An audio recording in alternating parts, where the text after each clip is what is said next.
সকালবেলা নিশিতা এসে নাস্তা রেডি করে টেবিলে দিয়েছে। তো রোদেলা বাবা সে নাস্তা করে অফিসে চলে গিয়েছে। দেন আমি আর নিশিতা দুজনে নাস্তা করব। মাঝে কিন্তু আমি বেশ অনেক দিনই কোনো হেল্পিং হ্যান্ড রাখিনি, কারণ আমি এতই আসলে ব্যস্ততার মধ্যে আমার সময় কেটেছে যে আমি ঠিকমতো বাসায়ও থাকতে পারতাম না। এর মাঝে যদি আমি কাউকে রাখি, সে কোন টাইমে আসবে, আমি কোন টাইমে বের হব, মানে আমার বাচ্চাকে নিয়েই সব জায়গায় আমার দৌড়াদৌড়ি ছিল। এখনও আছে, কিন্তু এখন বর্তমানে যে মেয়েটাকে পেয়েছি ভীষণই লক্ষ্মী একটা মেয়ে। আমি আসলে ওর জন্য চিন্তা করেছি ভবিষ্যতে অনেক কিছুই করার চেষ্টা করব। আমি যদি কাউকে আমার মনের মতো পাই, অথবা কারো যদি ব্যবহার খুব ভালো থাকে এবং হাতের স্বভাবটাও যদি ভালো থাকে, তাহলে তার জন্য আমি অনেক অনেক কিছু করতে পারি। আলহামদুলিল্লাহ লক্ষ্মী একটা মেয়ে পেয়েছি। আর এদিকে আমি চাটাও বসিয়ে দিয়েছি। নিশিতাও চমৎকার চা বানায়। তো আজ যা যা রান্না করব সেই আয়োজন।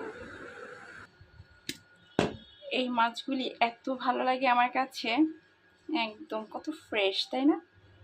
তো এটাই আমি আসলে মাখিয়ে নিচ্ছি। এবার আমি মাছটাকে বিসমিল্লাহ বলে ছেড়ে দিচ্ছি। তেলও গরম হয়ে গিয়েছে।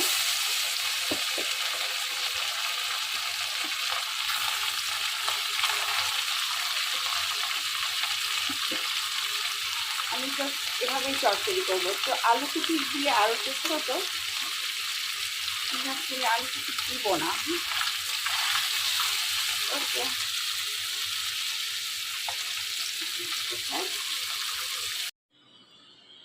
এই টেরাকোটার কাজটা এটাও কিন্তু আমি বানিয়েছি। এটা আমার 15,000 টাকা খরচ হয়েছে। অবশ্য আরও অনেক খরচ হওয়ার কথা ছিল। আর লোকটা বলেছে আসলে আমি ঠকে গিয়েছি। আমার এটা ফ্রেম করে দেওয়ার কথা ছিল, কিন্তু সেটা দেয়নি। এগুলি আসলে অনেক এক্সপেন্সিভ, কিন্তু আমি সত্যি টেরাকোটার কাজ আমার বরাবরই ভীষণ পছন্দের। পোড়া মাটির যে কাজটা খুব ভালো লাগে আমার কাছে। আমার বাচ্চা যেহেতু ছোটো মাছ খেতেই পারবে না, তো তার জন্য বিফ রান্না করব।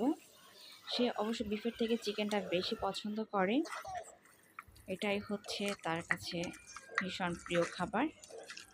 যাই হোক, আমি ভালো করেই মাখিয়ে নিচ্ছি। আজ যদি রান্নাবান্না চেষ্টা করব। আর এখানে পোলাওটাও রান্না করেছি, যেহেতু রোদেলাকে বেশ কয়েকদিন হয়ে গেছে তাকে পোলাও করে দেওয়া হয়নি, মানে 1 সপ্তাহ তো হয়ে গিয়েছে। এবছর আমাদের ঈদের গরুটায় অনেক চর্বি হয়ে গেছে, অনেক অনেক চর্বি ফেলে দিয়েছি আমি। তারপরেও মাংসের সাথে যে চর্বিটা ছিল তাতে অনেক চর্বি হয়ে গেছে, যতটা পেরেছি ফেলে দিয়েছি। আর এই যে করলা ভাজি করেছি, তো আজকে রান্নাবান্না একটু বেশি করে ফেলেছি। এটা হচ্ছে পোলাও করেছিলাম, মাঝে মাঝে 2টা আইটেমের বেশি করি না। পুরো ঘেমে গেছি বাবা, হাঁটলে অবশ্যই শরীরটা একটু ভালো লাগে। এটাই, এই যে চলে আসছি।